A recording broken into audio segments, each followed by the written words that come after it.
It came completely out of left field. Not through a press event, E3, nor the first State of Play episode, but a simple interview article on the website Wired, Sony chose to officially kick off the road to next generation. Still somewhat shrouded in secrecy, Mark Cerny revealed the first details about the next console that I can only assume will be called the PlayStation 5. Again, the timing for this would seem unexpected to say the least, but when you really think about it, Sony's recent mind games must be continuing to leave their competitors stupefied. It was supposed to be Microsoft's time to shine. They'd have E3 all for themselves, a perfect moment to set in motion and dominate the next-gen conversation for the time being. But it wasn't meant to be, Sony decided, snatching that exposition right out from under them. Now, because of this strategic choice, what we got was obviously limited to a small tease. The focus was put almost exclusively on hardware details, still leaving us in the dark when it comes down to pricing, the release date, and of course, most importantly, the games. Nonetheless, I'd be remiss not to speculate about the unknown as we'll approach the end of this video as well. Remember the date, on a random day in April 2019, what could still be over a year away from actual release, the battle for next gen officially began. With great interest, I've taken a few days to carefully study all the information and form my own conclusions. What we received may have been merely a piece of the puzzle, but with our first questions finally answered, there's a lot to break down.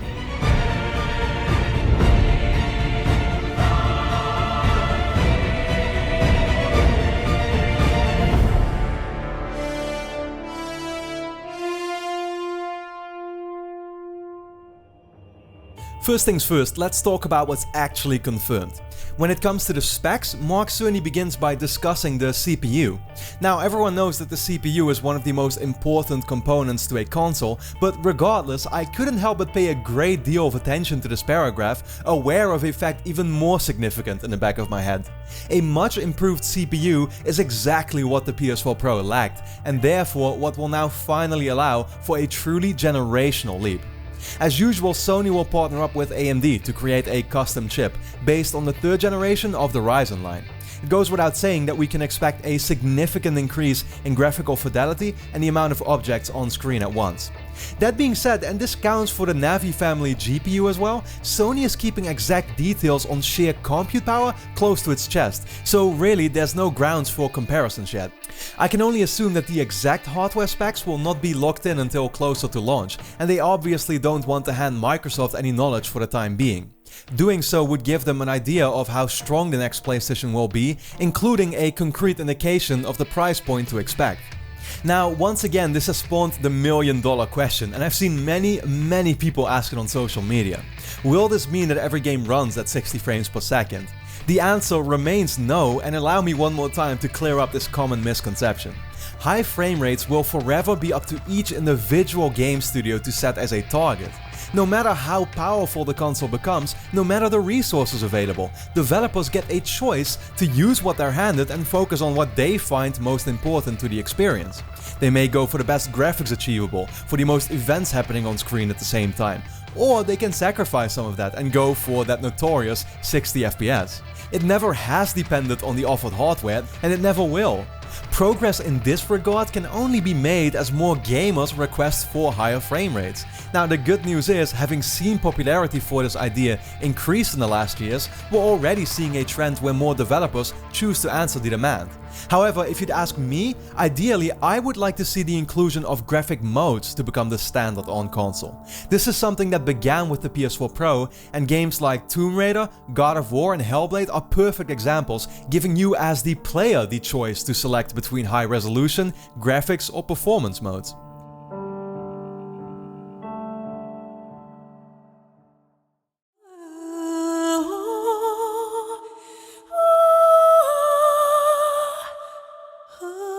But then, those two magical letters. For a second I could have sworn I heard the sound of singing angels as my brain processed the term 8K. Indeed, according to Mark Cerny, the PlayStation 5 supports 8K resolutions, initially causing everyone wanting to shout it out loud. But upon further consideration, that dream shattered just as quickly when I realized it by no means implies that most games will actually run in it.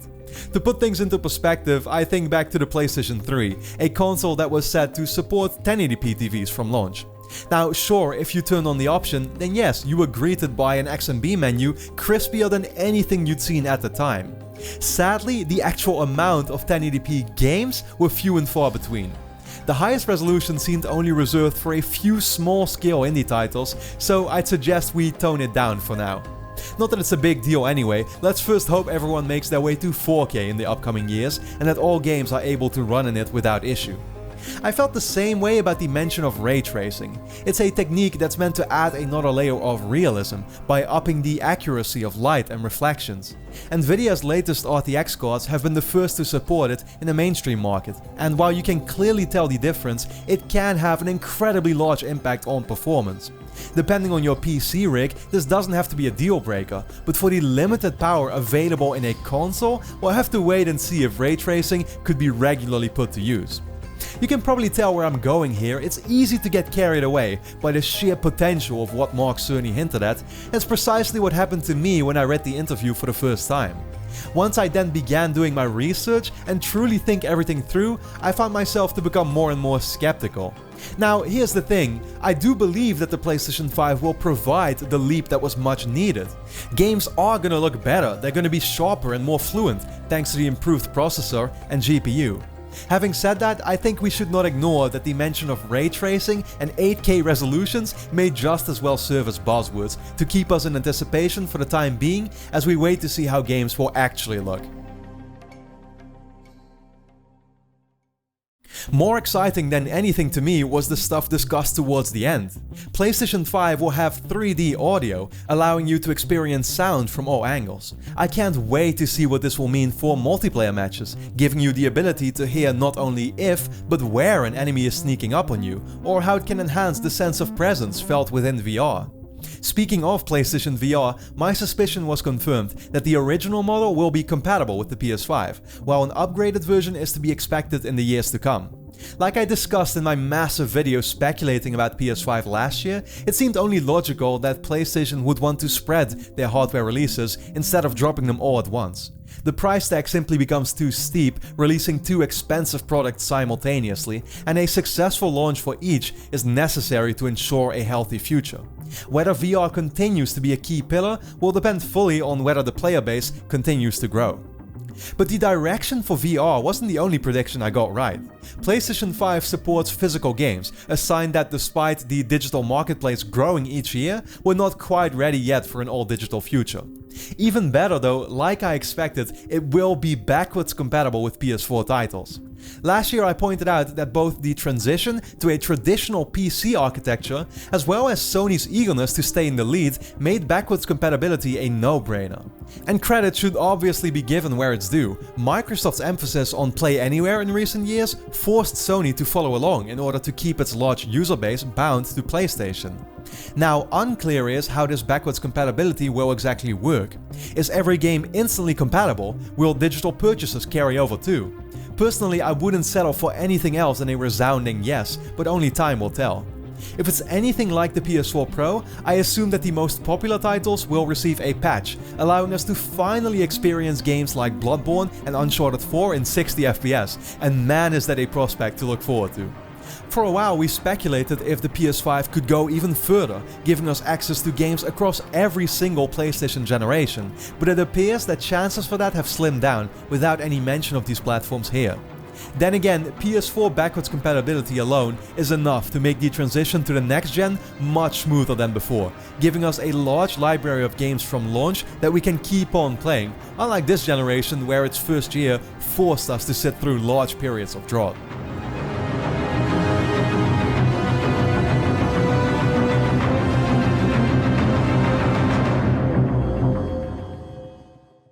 By far the most exciting new component that Cerny talks about is the upgrade from a regular hard drive to what will now be a specialized solid-state drive, an SSD. What impact this will have was demoed with the help of Spider-Man, which on PS4 took 15 seconds to load in a new environment, but on the PS5 only 0.8 seconds, a 19 times decrease. I think this is one of those things that will define the true difference next generation. The removal of overly long title, loading and lobby screens in turn for instantaneous access to playing your games and guaranteeing continuous play without any interruptions. Besides that, I'm excited about the details going up for faster paced genres like racing games, which up until now have often had to play tricks with low resolution textures in order to keep loading in objects at rapid speed. The sole downside to the choice of going for an SSD is the price, leading me to believe I may as well scrap my prediction for 2 terabytes of space. My expectation has now changed to just a single terabyte, which in the case of all of us who built in some extra storage to our PS4s, will oddly feel like a step down. Thankfully, across the board, PlayStation 5 looks like the upgrade we really needed. A much better CPU allowing for smoother and more action on your screen, a GPU that presumably makes native 4K the standard, we have 3D audio for increased immersion, an SSD for the removal of loading times, and backwards compatibility to make the transition easier than ever. Again, terms like ray tracing and 8K, I don't quite buy it yet. Fortunately, the realistic outlook already offers plenty to get me very excited for the next gen.